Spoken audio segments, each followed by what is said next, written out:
What's up? How you guys been? I feel like it has been like 600 years since you guys have seen my face alone. In the two previous videos, I don't think you could see my face at all. But I was there, present in the conversation. There's more to come with that, but it'll be soon. Wanted to give you guys a break from that.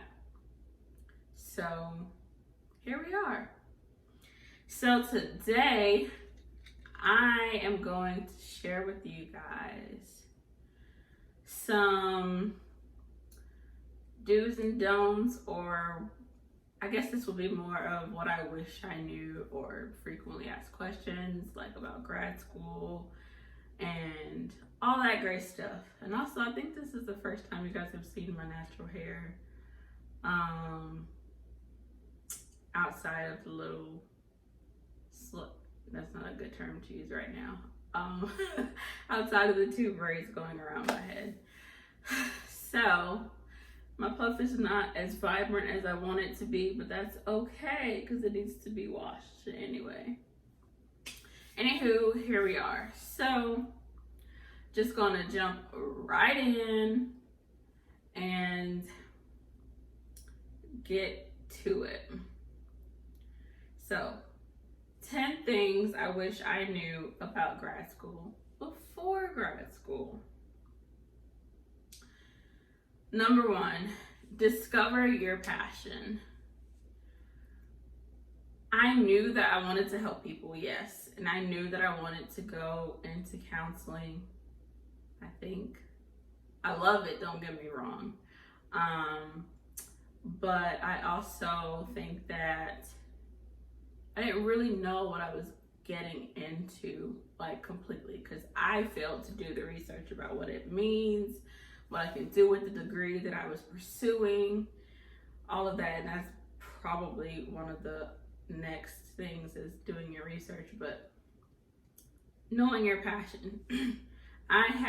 It's not so unique, but most people usually have one internship. I had 2 placements, right? Internship placements. I had 2, and they were very different settings, which is what I wanted. Like, I wanted to be able to experience 2 settings so that when I graduated, I knew which one that I would most likely be not necessarily more comfortable in, but just, I guess, it just suited my personality better. And so those 2 settings were a mental health institution for youth and adolescents. There was also an adult campus in the area as well. And I worked in private practice as well. So, and I believe so far anyways, I think that my private practice experience has kind of solidified the route that I want to go towards eventually, like full time, at least for a while. I wish they told us, like, don't start out private practice because it's really hard to build your caseload from scratch. Thankfully, I went in with clients that I've had since internship, but it wasn't enough because for counseling, this is not for every grad school program. For counseling, I still have to accrue postgraduate hours, meaning that I have to get a certain amount of direct, which means face-to-face contact, or sessions basically, and then indirect, which is anything client related. I could consider listening to a podcast about narcissistic personality disorder or anything mental health related. I could consider that indirect hours, but indirect hours also include my supervision hours. So I got a small leg up on the indirect hours because they're much easier to obtain. So I said all of that to say, I guess this could be 1 and 2. Know what you want to pursue after. Like, it's okay to like have an idea. It's okay not to know as well, but going into a program that you're paying money for or probably going into debt for, it's prudent to know what you want to get out of it at least. Like, look into different tracks that you can take academically to get to where you want to be, or look up what kind of positions that can be held with your credentials post-graduation. That's something I also wish I knew. And I wish I knew what exactly licensure, like obtaining my license, looked like. It's so stressful, but I mean, keep up with your hours and do what you need to do and you'll be good. But like, yeah, they kind of told us vaguely and like flashed by it in grad school, but I need details. So it just wasn't enough for me. It wasn't enough. So know your passion. So having 2 internships helped me narrow that down. I've always been passionate about youth, but I have learned postgraduate life that I love youth, I do, but dealing with minors is a whole new ball field, or it's a whole different game than what I expected it to be. Not in private practice so much, I can handle that, but in a school setting where you have to meet with parents, call parents all the time, and parents don't show up and they don't give you an explanation, or they dodge your calls or screen your calls, it is so draining, because I could be meeting with the student instead of waiting for a parent for 30 to 40 minutes. That's a whole session. Anyways, I'm gonna go ahead and go to the next one because I could talk about that all day long, but I won't bore you too much. Probably already boring you at this point. Pick a school intentionally. Yes. I think what made grad school good for me was the people that I met. And all the adventures that we went on. And one of my favorite memories is, what year was it? It was only 2 years, but they ran so close together. I think it was the semester we graduated. It was a midterm or a final or something. No, it was May 2017. Yeah. Or 18. Because we didn't graduate till December of 18. I think it was May 2018. My friends and I, we went to a Chris Brown concert the night before mid-finals. Yeah. So we studied on the way there. We tried to study some on the way back, but it was like pitch black. So we were using our cell phone flashlights so that we wouldn't get pulled over for using the car light or whatever. So yeah, the people made it good for me. I had another school, had a great setup there. Housing just wasn't it. And I don't think I would have been happy there either. But if I had put more effort into picking a school that the academic program is what I needed, or just put more effort into it in general. Don't get me wrong, I am so grateful for my grad school experience, and overall it was really great, but I personally wish that I had spent a lot more time researching different programs, because I kind of got lazy and was like, oh, where are my friends gonna go and stuff like that. And I did end up going to the same school as one of my friends from undergrad. But there were some other elements like finances and spirituality and the social things. Because I knew people at that school, they were undergraduates and stuff. So like, had I chosen solely for academics, I probably would have gone somewhere else. So do your research, pick a school intentionally. Know your advisor. I think that's important for undergrad and graduate schools. So in graduate school, it's different. Like you literally have to take this or you're just not going to graduate. It's not like if you are getting a Bachelor of Arts or anything else where you can choose to take this elective versus this elective. No, you have to take the entire course load in order to graduate. So, I mean, knowing my advisor, I knew who she was. She taught most of my classes. And also, like,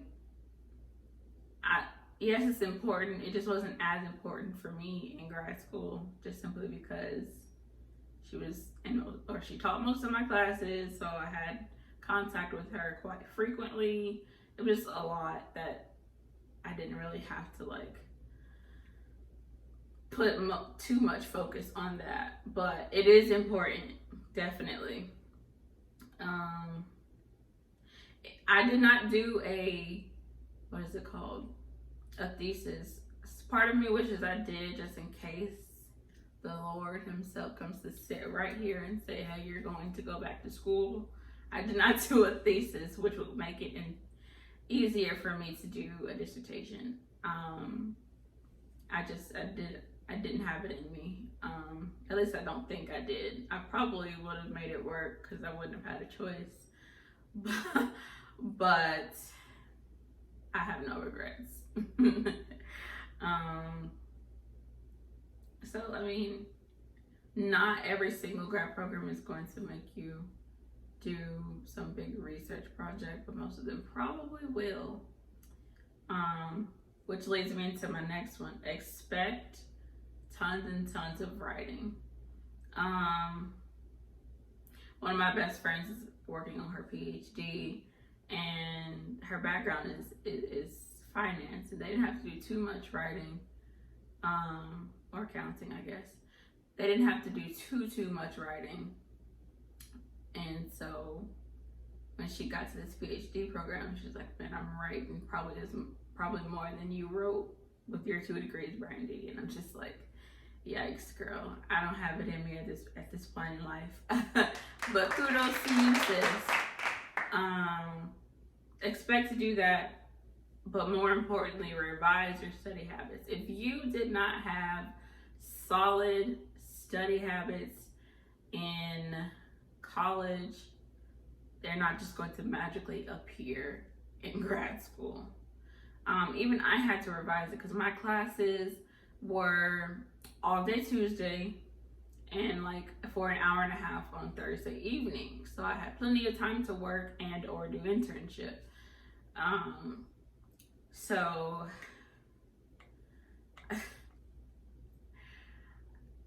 it's not that I didn't study in college, because I did. My friends will tell you, you studied more than you partied, or you studied more than you socialized, or whatever. I don't regret that either, but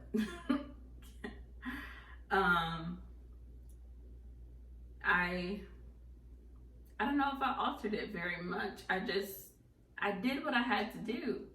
But if you're like, you have to have some level of self-awareness to know that if your program is set up anyway like mine was, like if you only have class once a week, you have got to be diligent about studying for this online quiz and that online test. And if you're going to work, you got to be diligent about time management. That's another one. Yeah.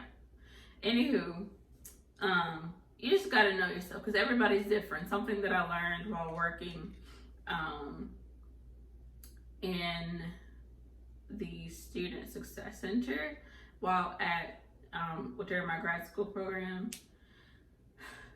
is that school may be easy for some people like myself, and I'm not boasting or anything, but like it's just something that I was just really good at. I was comfortable with it. And so there are people who have crippling depression and crippling anxiety where they can't get out of bed and go to class, and then they have FAs or failure due to absences. And like, I didn't understand that until I worked in such a capacity and worked with that population. And that opened my eyes a lot to,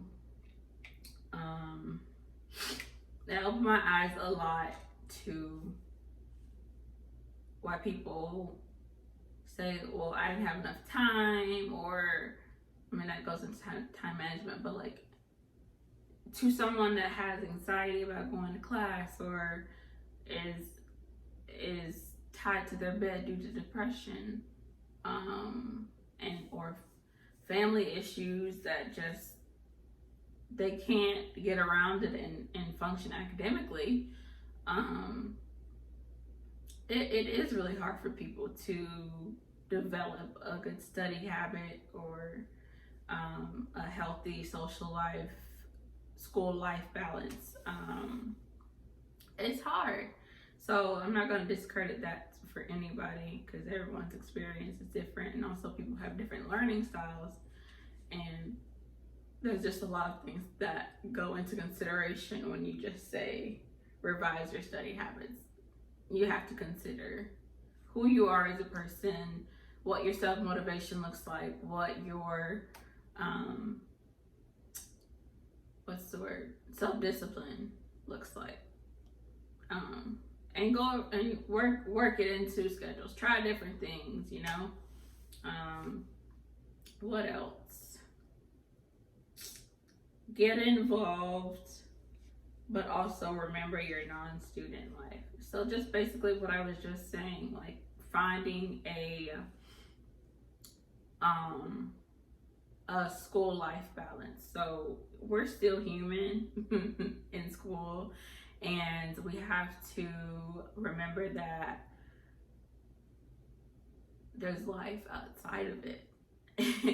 And family issues don't stop, or worrying about finances don't stop, which leads me into another. Be aware of your finances. Do things responsibly. Like, it's fine in undergrad to like spend all your money on food, because like that's kind of the college culture, like but in grad school you gotta buckle up, because you're becoming more of an adult, or if you're in grad school as an adult. I think all of these things are still relevant, because school is school, and those assignments are going to keep coming, those tests and quizzes and papers, all of that are going to keep coming regardless of what's going on in life. So we have to be able to find a healthy balance of all of the things. And lastly, be encouraged. This was much longer than I anticipated this to be, but lastly, be encouraged. There are going to be humps and bumps and hurdles and leaps and bounds and all of the things. But be encouraged. If something happens and you have to stop your program, most programs are still going to let you come back. Like, it's almost as if you were like transferring to another school. Your credits are still going to be there when you're able to return, no matter what the case is. If it's finances, grants or scholarships are slim to none in grad school. So if you are offered an assistantship, look into those graduate assistantships. It pays for your tuition, and you still get a stipend. But then like there's housing and stuff to pay for. But anyways, be encouraged, people. Like, there is going to be a day where you walk across the stage. Hopefully Corona doesn't come and take over the rest of our lives, because that would be exhausting. But be encouraged, not just people that are in school or thinking of going to school, just everybody in general. You guys know how I feel about taking care of yourselves and being kind to yourselves. Be encouraged, people. And maybe I'll do a part 2 put down some specific questions in the comments. If you want to hear certain experiences, whatever you want to hear, I'm definitely open to sharing. But anyways, Brainiacs, thanks for tuning in. I know it's been a long time, like I said in the beginning, since you've seen my face. And again, I'm really sorry that this was just as long as the discussions that I've been posting, but I missed you guys. All right, I'm done. Okay, gotta go.